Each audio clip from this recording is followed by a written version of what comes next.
Christmas, a time that you think about your family and go down the shops and get them maybe a jumper, some hankies, some socks.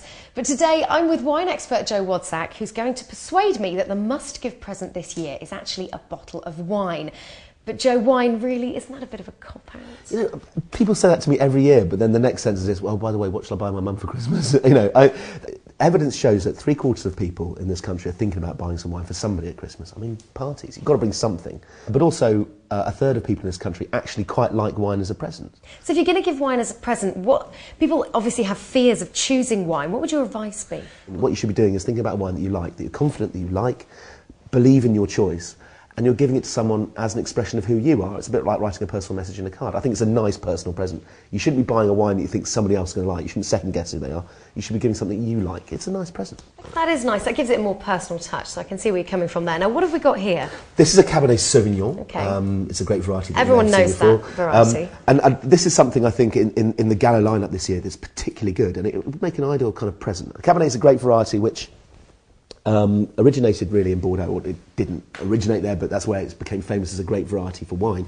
And Bordeaux wines, fine wines from Bordeaux, otherwise known as clarets, fetch an awful lot of money. Some of them keep for 25 years, and it's this great variety that allows that to happen. Now, it's grown everywhere else.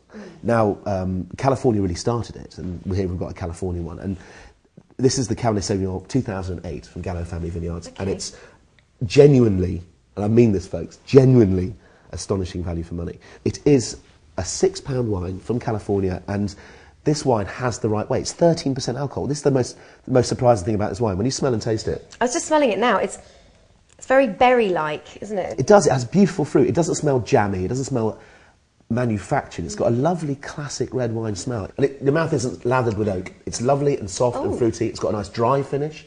It's not filled with alcohol. Alcohol makes it too sweet and plump. I really expected that to really almost blow my head off. You know when you get it in your nose? You can almost feel the alcohol. I think this wine's really, really good.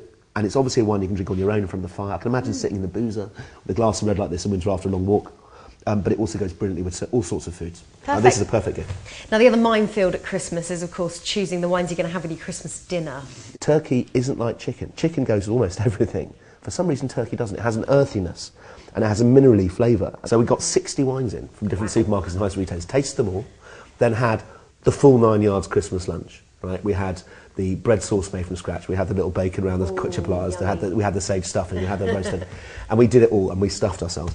And we then tasted all the wines to see how that affected the way that we saw it. And the wines that came out on top were a real surprise, particularly one of them, which I'll keep as a surprise until the end. But the first one was Shiraz. Oz Clarke actually used to bang on about it, and he's absolutely right, that the flavours of Turkey, no matter how delicate they appear, need a big, juicy, soft, opulent wine. And what could be better than a New World Shiraz? So here we've got a Gallo Family Vineyard Shiraz.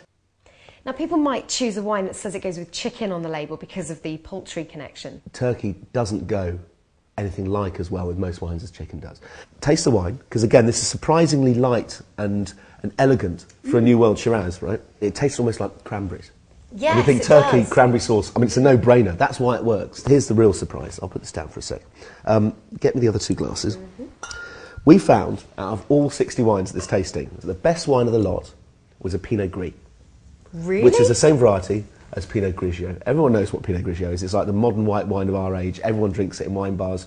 That's a night out with the girls, though, Pinot Grigio. Yeah, you I think don't know so. if I can drink this with my dinner. No, this will really surprise you. Gallo Family Vineyards Pinot Grigio actually it's been only on the market for a couple of years, but it's appreciably better, I think, than any of the other, sort of like entry-level Pinot Grigios.